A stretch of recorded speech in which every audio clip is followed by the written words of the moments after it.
Senior तज्जियाकार sports तज्जियाकार हमारे साथ मौजूद हैं नौमान नियाज साहब। वेलकम टू सुनो पाकिस्तान। नौमान साहब, सबसे पहले ये बताइएगा कि ज़का अशरफ के इस्तीफे की क्या वजह है? वो कहते हैं मुझे काम नहीं करने दिया गया। कौन सा काम नहीं किया उन्होंने अभी तक?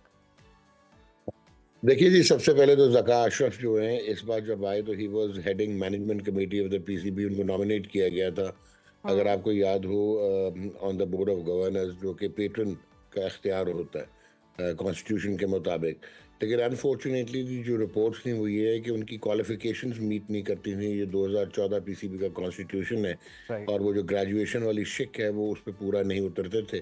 और उसी वजह से हमने देखा कि इलेक्शंस और बीओजी की जो फॉर्मेशन है वो खामखा लेट होती चली गई। एंड ही वाज लकी कि आईसीसी वर्ल्ड कप हो रहा था 2023 वाला, तो उस दौरान इनका पहला टेन्योर ख़त्म हुआ तो इनको एक्सटेंड किया गया था, बिकॉज उस वक्त केओस को बचाने की कोशिश की गई, लेकिन वो बचा नहीं। हम्म। और मेरे ख्याल में जी कि ये it is one of the finest things that happen to Pakistan cricket कि उन्होंने रिज़ाइन कर दिया। उनको करना ही था, क्योंकि उनका टेन्योर ख़त्म हो रहा था 5 जो है फरवरी को। तो आई थिंक कि उन्होंने उनको राइटिंग ऑन द वॉल नज़र आ गया था कि वो इलेक्शंस करवा नहीं सकते, लिटिगेशंस बेतहाशा हो चुकी थी, और ये रीज़न था कि उनको छोड़ना पड़ा। तो काम क्या नहीं करने दिया गया, वो daily day to day work के लिए आईपीसी ने जो है उन्हें मैंडेट दिया हुआ था, और उन्होंने सिर्फ इलेक्शंस कराने थे और बीओजी बनानी थी। उन्होंने तमाम काम किए सवाए इसके जो उनका मैंडेट था, और तकरीबन 128 से 160 तक उन्होंने जो है बंदों की अपॉइंटमेंट्स की, क्योंकि अब चैलेंज अच्छा। हो जाएंगी, क्योंकि वो भी उनके इख्तियार में नहीं था। मेजर डिसीजन वो ले नहीं सकते थे बिकॉज ऑफ द फैक्ट कि आईपीसी ने उनको daily day to day work के लिए रखा हुआ था। सो ये कहना कि उनको काम नहीं करने दिया, बल्कि उनको ऑफिस में इतनी देर लास्ट करना नहीं चाहिए था। उनके ऑफिस में होने की वजह से और इख्तियारात की कमी की वजह से आई थिंक कि पाकिस्तान क्रिकेट को उन्होंने बहुत डैमेज किया है इस मरतबा। तो नुमान साहब, अब इस पे कोई पूछगिछ की जाएगी?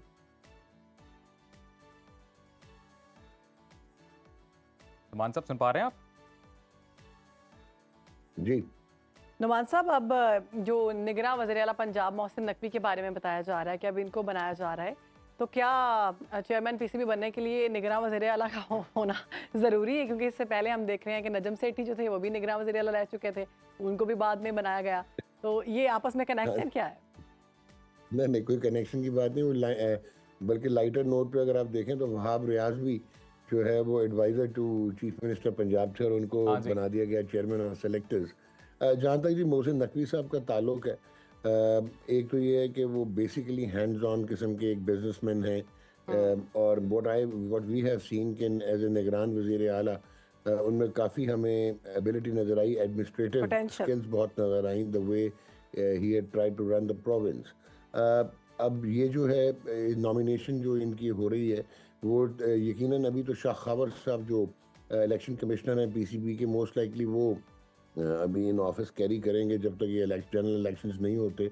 और शायद वो इलेक्शंस करवाने की कोशिश करेंगे, क्योंकि जो मेरे पास खबरें आ रही हैं वो ये है कि मोहसिन नकवी साहब ने अग्री इस शर्त पे किया है कि उनको 3 साल के लिए एक परमानेंस के साथ अगर पाकिस्तान क्रिकेट हाँ। बोर्ड का चेयरमैन बनाया जाएगा तो उनको नॉमिनेट किया जा रहा है in place of Zaka Ashraf, क्योंकि इनका रेजिग्नेशन ज़का अशरफ का सिर्फ एज चेयरमैन मैनेजमेंट कमेटी नहीं, बल्कि उन्होंने बोर्ड ऑफ गवर्नर्स पे जो उनकी मेंबरशिप है उसे भी रिज़ाइन किया है। तो पेटन ठीक। 2 नॉमिनीज करते हैं। एक तो अगर आप देखें Mustafa Ramday is already there, और अगर ये मोहसिन नकवी साहब को नॉमिनेट किया गया तो he is going to be तो द नुमान साहब, लाइकली चेयरमैन, मोहसिन क्योंकि नकवी हमने की देखा है। तैनाती कैसा फैसला है पाकिस्तानी क्रिकेट के लिए? देखें, इसको हमें दो रुख में देखना पड़ेगा। एक तो क्या पाकिस्तान ने ये एक्सेप्ट कर लिया है कि जो क्रिकेट है वो भी एक बहुत बड़ी इंडस्ट्री बन चुकी है, जहाँ पे सही। ब्रॉडकास्टिंग राइट्स जो हैं अब तो उनको मद्देनज़र रखते हुए चाहे वो आईसीसी हो और चाहे तमाम इंटरनेशनल बोर्ड्स हों, वो करवा देते हैं, अपना टूर्नामेंट्स करवाए जाते हैं, और it is a huge revenue earning और रिटर्न ऑन इन्वेस्टमेंट वाली इंडस्ट्री बन गई है। और इसमें अगर आप प्लेयर्स को भी देखें, जब से ये लीग्स आई हैं तो इसमें बहुत ज़्यादा इसका फाइनेंशियल आउटले बढ़ गया है। तो ठीक। मेरे ख्याल में अगर आइडियल देखा जाए तो एक कॉर्पोरेट का तगड़ा आदमी होना चाहिए जो कि अंडरस्टैंड करे मार्केट की डायनामिक्स को, ब्रॉडकास्ट को, और फिर क्रिकेट ऑपरेशंस और क्रिकेट के साथ उसकी शनासाई ज़रूर होनी चाहिए। सही। लेकिन गिवन सर्कमस्टांसिस में जो हम देखते रहे हैं, चेहरे जो लीड करते रहे पाकिस्तान क्रिकेट बोर्ड को, तो उसमें आपको डेफिनेटली उम्मीद की किरण नज़र आती है कि इनके पास बिजनेस बैकग्राउंड भी है, इनके पास एजुकेशन भी है, और ये है कि इनको थोड़ी सी दिक्कत आएगी। हमारा कल्चर जो है क्रिकेट का वो बड़ा खुशिया बर्दारी पे और पर्सनल वेस्टेड इंटरेस्ट पे, चाहे वो साबका प्लेयर्स हों या वो लोग हों जो कि क्रिकेट बोर्ड में हैं। मोहसिन नकवी साहब की सक्सेस सिर्फ डिपेंड करेगी कि आप देखें, चेयरमैन आते जाते रहते हैं, चेयरमैन ऊपर से आते हैं, हटा दिए जाते हैं, लेकिन जो सेकंड लेयर है, जो सेकंड टियर ऑफ मैनेजमेंट है at the Pakistan cricket board, वो चेहरे आपको 10-10, 15-15, 20-20 साल से म्यूजिकल चेयर खेलते नजर आते हैं, और शायद मोहसिन उन्होंने exactly. ज्यादा नुमान डैमिंग साहब, उनका ये बताइएगा कि इस तरह के डिसीजंस होते कहाँ पे हैं?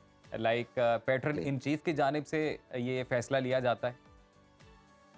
देखें, डेफिनेटली ये पेट्रन का इख्तियार है उनका, कि उनको कॉन्स्टिट्यूशन प्रोवाइड करता है ये, कि वो 2 नॉमिनीज करेंगी और इस तरह फिर इलेक्शन होगा चेयरमैन का। वो टेक्निकली इलेक्शन तो नहीं होता, लेकिन क्योंकि आईसीसी ने आपको वो कंपेल किया हुआ है कि नॉन अच्छा पॉलिटिकल नुमान, लोग आके जाते जाते क्रिकेट को हमें ये सवाल का जो है जवाब दे दें कि न्यूजीलैंड के खिलाफ हमने देखा कि शाहीन शाह अफरीदी की कप्तानी जो है उसमें बड़े सवालात उठाए जा रहे हैं। कहा जा रहा है, मुतालबा ये किया जा रहा है कि बाबर आजम को वापस लेके आएं। तो आपको क्या लगता है कि ये जो चॉइस दी जा रही है या इस तरह का मुतालबा किया जा रहा है, ये सही है? देखें, बात सुने, इसमें 2 चीज़ें हैं। एक तो बाबर आजम को जिस वक़्त कप्तान बनाया गया था, वो भी पॉलिटिकल इंटरवेंशन थी अक्रॉस ऑल फॉर्मेट्स। आज से 4 साल पहले सरफराज अहमद को टी20 में वो मोस्ट सक्सेसफुल 28 टी20 जीते हुए थे, उनको हटा के बनाया गया था क्योंकि वो पॉलिटिकल इम्पैक्ट आ गया था। वो उस ज़माने के प्राइम मिनिस्टर ऑफ पाकिस्तान वो पसंद नहीं कर रहे थे सरफराज को for certain reasons. Babar Azam ने कोई कप्तानी नहीं की हुई थी, उनका कोई एक्सपीरियंस नहीं था। उनमें आपको पर्सनैलिटी में भी वो लीडरशिप इम्पैक्ट नज़र नहीं आता। आपने उनको बना दिया। 4 साल जब हैंड्स ऑन वो ट्रेन हो गए, तो उसके और बाद जिस हटा वक्त दिया। वो ट्रेन होते जा रहे थे, आपने उनको खामखा अपने पर्सनल इश्यूज पे और कुछ फ्रेंचाइजेस के इम्पैक्ट पे आपने उनको हटा दिया। तो मेरे ख्याल में शाहीन शाह अफरीदी की प्री मैच्योर एलिवेशन है एज कैप्टन तो अब ऐसा नहीं लगता कि टी20 में, अब क्योंकि यही उनकी चलना अगर आप चाहिए, इसको ही रखना चाहिए, बार बार चेंजेस भी अच्छी बात नहीं है?